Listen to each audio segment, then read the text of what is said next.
Ay sir, ito kada ti palbigid nga ti dadaluan ni Kapitan Carlos Pariñas. Dakil nga tulong na ito sir ko.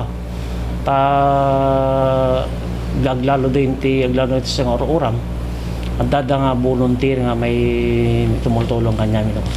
DJ trainings na sir at anang ti assessment tayo sir. Actually sir, lagi trainings dada kami tinang training kanya daily. Da kami mismo ti nang training. Alpas na ti basic fighting and at the same time na di rope rescue. Ito ulit danto dapat igwadan alpas na pa ti basic life support. Dito na pas nga training dan. Kasi part ito ikatayo dito under the fire code the training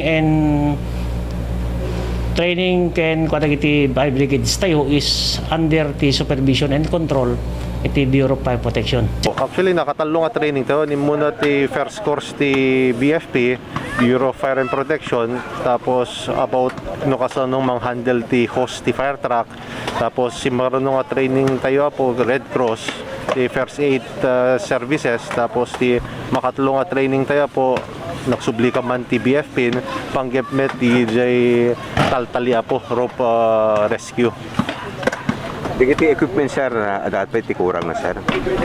Inot nga makumkompleto meta po amin nga pinag-rescue tayo, fire truck tayo kit kasinapo kit kompleto so no adda makita tayo nga mabalimpay nga pag-improve na agnay na yung tayo metlata no ko po.